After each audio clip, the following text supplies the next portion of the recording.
Sasa niangalie mapitio ya utekelezaji wa bajeti ya mwaka 14 na 15 na malengo ya mwaka wa fedha 15-16.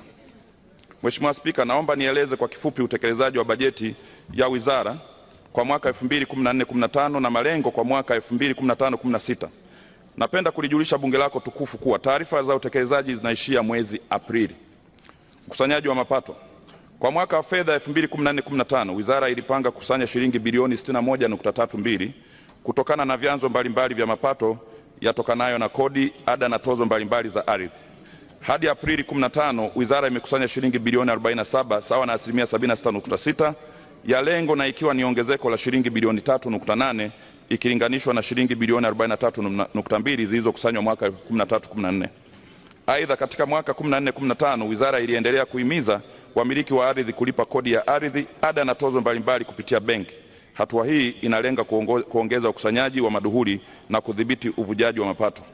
Mheshimiwa Spika, niliahidi kuhuisha viwango vya kodi, ada na tozo mbalimbali za ardhi ambavyo vinaonekana kuwa kikwazo kwa wananchi wanaohitaji huduma ya ardhi.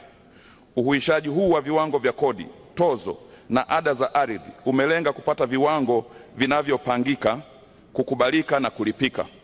Napenda kuliarifu bunge lako tukufu kwamba kazi hiyo imekamilika.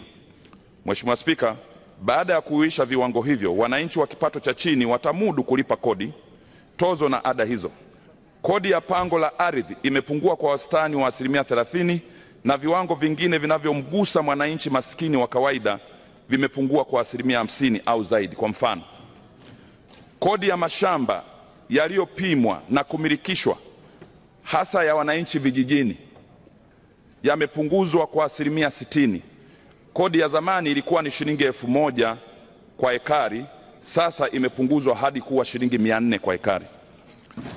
Ya pili, kodi ya mashamba ya biashara imepunguzwa kwa 50% kutoka 10,000 hadi 5,000 kwa ekari.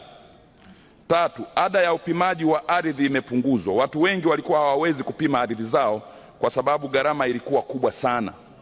Sasa tunawashawishi watu wapime kwa sababu kodi ya kupima sasa imepunguzwa kwa 62.5 kutoka ilivyokuwa shilingi 800,000 hadi shilingi 300,000 kwa hekta. Nyaraka za tahadhari na vizuizi caveat zimepunguzwa kwa 66.7 kutoka shilingi 120,000 hadi shilingi 40,000.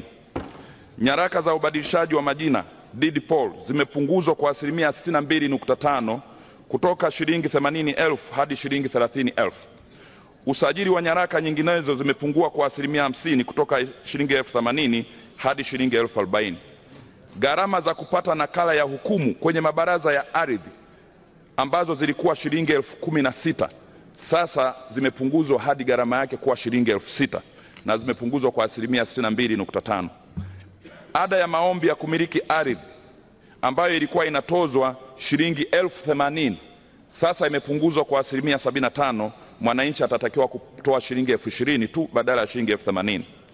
Ada ya maandalizi ya hati imepunguzwa kutoka shilingi 160,000 ilivyokuwa zamani hadi shilingi 50,000.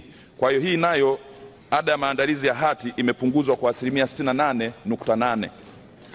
Viwango hivi vitaanza kutumika tarehe 1 mwezi wa 7 na nimeshatia sahihi tayari, na vipo katika kitabu cha kodi zote zilizomo kwenye kitabu hiki cheupe, na wengine wote wananchi wanaweza kupata kwenye website ya wizara. Ada na tozo mbalimbali za sekta ya ardhi ambazo kitabu hiki kimesambazwa na nyingine zinaonekana kwenye mtandao.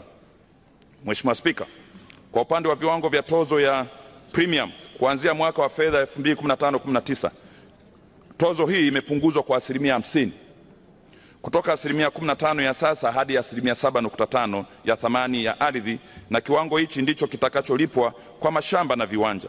Kama ilivyo kwa marejesho ya ada, kodi na tozo nyingine za sekta ya ardhi, 30% ya maduhuli yote yatakayokusanywa kutokana na tozo hii yatarudishwa katika mamlaka ya serikali za mitaa na matumizi yake yataelekezwa katika kuboresha sekta ya ardhi. Kwa kuwa viwango vya kodi na ardhi sasa ni rafiki, natoa rai kwa wamiliki wote wa ardhi kulipa kodi kwa hiari na kwa wakati.